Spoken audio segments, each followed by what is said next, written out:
General Hospital spoilers reveal that Willow had finally secured the agreement she'd been quietly engineering from the moment Drew collapsed and the family splintered under the weight of fear and guilt. Scout would be allowed to reunite with Danny, a moment that should have been purely joyful. A return to the fragile sense of home the two siblings had built in the aftermath of Sam's disappearance. Yet nothing in Willow's world came without calculation anymore. And even this long-awaited reunion carried the sharp edge of a bargain. She had leveraged the chaos created by Drew's medical crisis, used the uncertainty around his recovery to reshape the conditions of custody and visitation, all while pretending her decisions were acts of compassion. The truth was far darker. Willow had woven the entire arrangement into a larger strategy, one aimed at seizing a level of parental control she had lost long ago access to Wiley and Amelia. Scout's happiness became a bargaining chip, a tool Willow wielded with disarming gentleness, pushing Alexis into a corner where compliance felt like the only path forward. Alexis had not realized at first how skillfully Willow had boxed her in. The decision to take Scout into her home had seemed like a simple gesture of love, a way to give her granddaughter stability after so much loss. But the moment Willow signed the temporary transfer of custody, she had also planted the seeds of a new obligation. Willow knew Alexis was determined to protect her grandchildren from further emotional destruction, and she used that determination like a weapon wrapped in velvet. The message was subtle but unmistakable, making Scout whole again dependent on Alexis helping Willow regain rights to Wiley and Amelia. The implication settled into Alexis's mind with the cold weight of inevitability. If she wanted Danny to be reunited with Scout, if she wanted the siblings' emotional wounds to begin healing, she would have to take action, real uncomfortable, legally risky action to advocate for Willow. The madness of the situation slowly revealed itself as Alexis read through the paperwork and requests Willow had prepared. This was not simply about visitation. Willow wanted guardianship leverage, influence over the Corinthos family's decisions, and a formal recognition that her connection to Wiley and Amelia could no longer be severed at Michael's whim. For Alexis, the dilemma was brutal. She knew Michael had every legal right to resist the arrangement. She also knew that stepping into this dispute meant reopening old conflicts, challenging a powerful family, and risking a bitter backlash. But as she watched Scout finally sleep through the night for the first time since the shooting, Alexis felt the pressure building. Willow had arranged things so that every path forward led back to her terms. If Alexis refused, Danny and Scout's reunion could be delayed indefinitely. If she agreed, she would become the driving force behind a custody restructuring that could ignite a war between Willow and Michael. What unsettled Alexis most was the growing sense that Willow was not merely reacting to tragedy, but actively choreographing the fallout, the timing of the demands, the emotional leverage. The way she framed herself as the only one capable of preventing further trauma for Scout, all of it carried a precision that bordered on manipulative brilliance. Drew's incapacitation only magnified Willow's reach, with him unable to object. She controlled the narrative surrounding his daughter's well-being. She spoke softly about healing and unity while crafting legal traps designed to corner Michael and force Alexis into a role she never wanted. The emerging structure of the arrangement was disturbing in its ambition. Willow was not simply seeking access to her children. She was recalibrating the balance of power within the entire extended family. As Alexis began preparing herself for the inevitable confrontation, she felt the unsettling shift in her own conscience. Part of her recoiled from Willow's tactics, but another part understood the desperation driving them.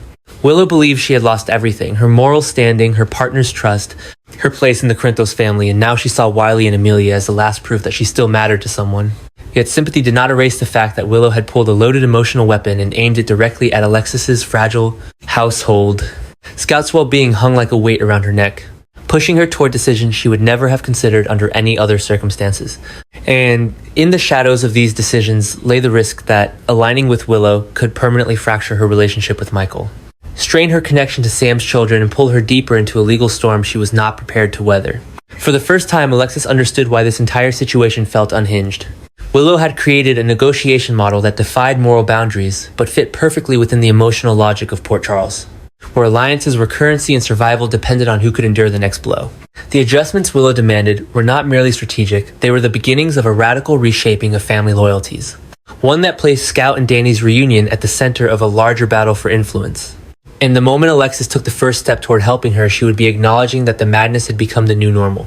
As Alexis stood in her living room looking at the custody papers Willow expected her to deliver to Michael, she realized the most chilling truth of all. Willow had positioned herself as both the problem and the solution. To protect Scout, Alexis might have no choice but to empower the one person who had already caused irreparable damage. And once she crossed that line, there would be no undoing the consequences. The question now was not whether she would fight, but which family she was willing to sacrifice to win. With Drew lying unconscious and suspended between life and uncertainty, Willow quietly stepped into the vacuum of authority he left behind. What began as a temporary assumption of responsibility quickly grew into something far more formidable as she positioned herself at the center of every decision affecting Scout, Danny, and the fragile networks around them. With Drew unable to intervene, Willow held the power to push for the removal of Danny's no-contact order, presenting herself as the only one willing to untangle the emotional knots binding the children. Yet behind that benevolent facade lurked an unmistakable tension, a sense that Willow's motivations were expanding into dangerous territory, reshaping the landscape of influence in ways no one had anticipated. The real obstacle was no longer legal procedure, it was Michael's willingness to negotiate with a woman who had steadily revealed a sharper, more calculating edge than anyone expected. If he agreed to her terms, he risked enabling a new form of manipulation that could ripple through every branch of the Corinthos and Quartermain families. If he refused, he would carry the burden of keeping Danny and Scout apart, a position Willow would undoubtedly exploit. Michael could already sense the trap forming around him, built from Willow's subtle pressure, her unspoken threats, and the quiet confidence of someone who knew she held the strongest bargaining chips. But Alexis was no longer the only one facing impossible decisions. Jason, drawn reluctantly into the widening storm, now found himself confronting an entirely new necessity for action. He had lived through enough chaos to recognize the early signs of a power shift, and everything about Willow's recent behavior suggested she was building something larger than temporary leverage. The danger was not just in what she demanded, it was in the growing realization that she had begun to understand how to weaponize vulnerability, how to use tragedy as a ladder, how to transform maternal desperation into political currency. Jason could feel the balance tipping, and with it came the unsettling awareness that if no one stepped in, Willow would soon hold influence over children, estates, and guardianships that extended far beyond her rightful reach. The deeper question now was how far Willow intended to go. Every day she remained in control, her actions became bolder, her expectations more audacious. In the shadows of hospital corridors and Alexis's living room, she was stitching together a quiet, calculated empire built on emotional debt and fragile alliances. The situation had escalated so quickly that even Jason, who had faced mob wars, federal investigations, and betrayals, recognized the surreal danger unfolding before him. Willow was not merely reacting to crisis, she was shaping it, bending it, using it as fuel for a new kind of authority that had no precedent in their already volatile world. As each piece of her plan clicked into place, the madness of it all became harder to ignore. What started as a plea for fairness had evolved into a restructuring of family power, one that threatened to pull Michael, Alexis, Jason, and even the children themselves into a whirlwind of legal and emotional chaos. Willow's rising influence was no longer accidental. It was deliberate, strategic, and disturbingly effective. And with Drew incapacitated, she faced no immediate opposition capable of stopping her. Every person touched by this situation now felt the urgency growing. Alexis feared being complicit in something she could no longer control. Michael felt cornered into choices that would define his children's future. Jason sensed a storm forming that could fracture families for years. But Willow, standing at the eye of it all, seemed almost untouchable, supported by the very crisis she had helped create. And as her newfound dominance solidified, one truth became increasingly impossible to ignore. Willow was no longer simply a grieving mother or a desperate woman seeking connection. She was becoming a force dangerous, unpredictable, and empowered by circumstances no one could undo. Whether she meant to or not, she was building a realm of influence that could reshape Port Charles itself. And the longer Drew remained unable to intervene, the further her reach would extend. The question now haunting everyone was simple yet terrifying. How much farther would Willow push before someone finally tried to stop? Her scout had reached her breaking point long before anyone noticed. The quiet, trembling in her hands, the sleepless nights, the way she flinched when Willow appeared in the doorway, none of it had been loud enough for the adults around her to recognize. But trauma has a way of maturing a child too quickly, and Scout had begun piecing together a truth that no one else dared confront. Willow wasn't just unstable, she was becoming dangerous. And the moment Scout realized she might be Willow's next target, something inside her finally snapped. She could no longer protect everyone else at her own expense. She had to speak. When Scout approached Alexis, her steps were small, but her resolve was enormous. The confession poured out slowly at first, hesitant, fragile, as though she feared the words themselves might trigger consequences she couldn't outrun. But once she started, the emotions rushed forward in an uncontrollable wave. She described the strange tension behind Willow's smiles, the way Willow hovered too closely when no one else was watching. The subtle threats woven into her tone, the unspoken warning that Scout must behave or risk losing even more. Scout admitted that Drew's collapse had not only broken her heart, but had given Willow a terrifying degree of power over her life. And with a trembling voice, she confessed the fear that had haunted her for days. Willow might be preparing to make her pay for resisting, for asking questions, for simply existing as Drew's child. Alexis felt the world tilt beneath her as she absorbed every detail. Scout's voice, shaky but brave, carved through every assumption she had made about Willow's intentions. Alexis had believed she was giving Scout a sanctuary, a place untouched by the chaos consuming their lives.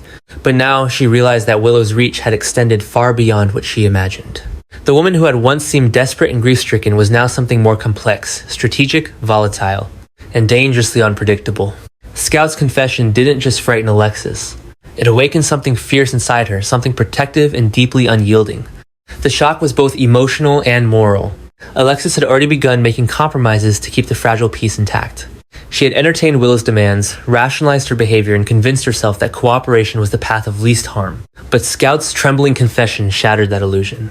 Alexis now saw Willow's actions through a brutal new lens: the manipulation, the pressure on Michael. The calculated use of Drew's incapacitation, the insistence on controlling Danny's contact with his sister. These were not the choices of someone overwhelmed. They were the steps of someone building power, step by methodical step. What terrified Alexis most was the realization that she had unknowingly contributed to this rise. Each accommodation, each attempt at diplomacy, had allowed Willow to dig deeper into the family's vulnerabilities. And now, with Scout revealing the truth, Alexis understood that Willow's ambitions had already outgrown their original boundaries. This was no longer a custody issue. It was the emergence of a new force, one fueled by desperation, guilt, and a distorted belief that reclaiming Wiley and Amelia justified any action. Scout clutched Alexis's hand as she spoke the final words that made her grandmother freeze. She believed Willow saw her as an obstacle, perhaps even a threat, and obstacles in Willow's world were now being removed one by one. Drew had fallen first, whether through intent or recklessness. Danny had been pushed into isolation. Wiley and Amelia were the bargaining tools Willow longed to reclaim. And now Scout feared she was next, not out of malice, but because Willow had begun to see the children as pieces in a larger game she was determined to win. The weight of that realization struck Alexis with the force of a tidal wave. She could feel her pulse pounding in her ears as the full picture snapped into focus. Willow had created a vacuum of power with Drew's collapse and filled it with her own brand of emotional coercion. She had cornered Michael, subtly manipulated Jason's sense of responsibility, and carefully positioned Alexis as both ally and shield. And all the while, she had been tightening her grasp on Scout, framing herself as the only adult capable of deciding what was best. Now, Alexis understood the horrifying truth. Willow wasn't losing control, she was seizing it. A chilling determination spread through Alexis's chest, solidifying her resolve. She would not allow Scout to become another casualty of Willow's unraveling psyche. She would not let this child, already scarred by loss, be used as leverage in a battle she never asked to fight. Willow's ambitions had crossed the line, and Alexis knew that the next step she took would not be gentle. They couldn't be. Not anymore. This revelation marked the beginning of a new war, one far more dangerous than any legal dispute or custody negotiation. For the first time, Alexis saw Willow not as a grieving mother, but as a rising threat capable of reshaping the entire family landscape. And Willow, sensing resistance, would undoubtedly strike back with all the emotional and strategic force she had gathered. The collision between them was now inevitable. Scout had sounded the alarm, exposing the cracks widening beneath their feet. Alexis now understood that she had to move quickly, decisively, before Willow's grasp tightened further. Because if Willow continued to gain power unchecked, the next phase of her transformation might be even more unpredictable, and the consequences could be catastrophic for every child, caught in her expanding shadow. The threat had become real. The battlefield had been drawn, and Alexis for the first time realized she was no longer dealing with a wounded woman, she was facing a storm.